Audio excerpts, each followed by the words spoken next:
Ating mga followers o sa atong nga mga viewers no sa atong nga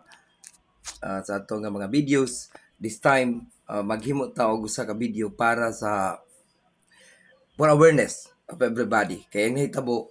dunay mga bagong modus karon nga kining gitawag na tong mga budol-budol mga suking mga kaigsunan nga muduol kunwari kining mga tawhana ah muduol sa mga balay-balay magsuroy-suroy sa mga baryo-baryo kadto mga suok-suok nga lugar nga ang ilang mga biktima mga senior citizen rumbohon nila baguhay lang June 16 kini nga video June 16 nahitabo sayo pa sa buntag alas 9 sa buntag to alas 10 ina ng mga orasa ang gibuhat na ining mga tawhana niduol sa usa ka balay diha sa may Purok Gis bukid-bukid ganang crossing pasulod sa maong diha ni nahitabo sa may barangay sakop sa barangay La Union. Ang ilang gihimo kunwari nagpatuo sila nga mga gikan sa gobyerno magpahigayon kuno silang check upon ka ang mga senior citizen check upon ang imong lawas imong tanan unya mo demanda ni sila nga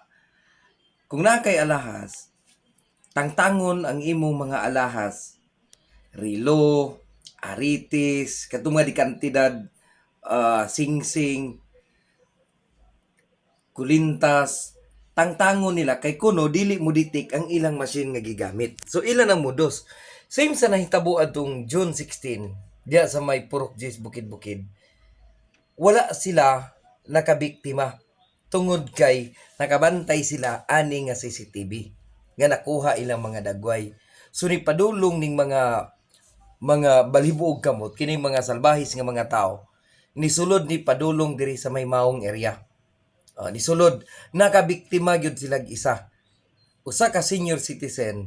ang ilag yung nakuha mga igsoon in town ang singsing rabaad to 1980s pa dako na tog value karong panahon na pure to nga gold same gihapon ang ilang modos moduol check upon ka kunuhay check upon gani nabilin pa tong ilang pang-check sa blood pressure kuno o nabilin sa ilang pagdali-dali unya patalik doon ka sama sa gihimo sa senior citizen diri nga lang na biktima sa maong kining mga tawhana patalik doon ka dayon muingon nga diha sa kanayha kay magkuha sa mi gatas kay naa mi libreng gatas ipainom sa imo ilahaning modus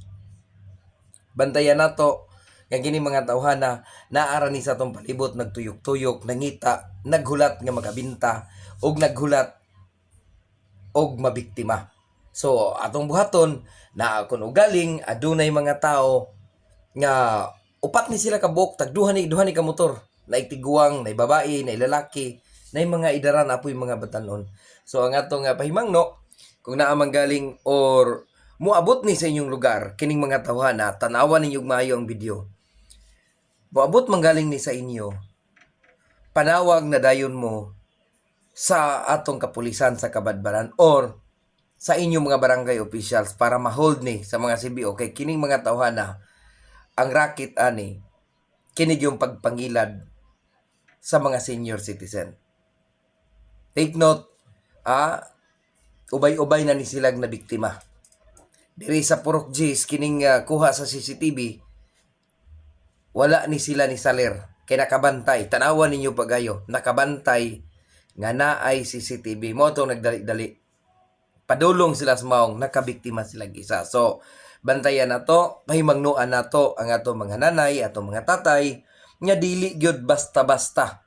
magpadayon sa atong mga balay sa atong tagsa-tagsa kapanimalay labi na sa mga tao nga di nato kaila kay modus isaan ni sa ilang ipatuo ra ba is mamarinte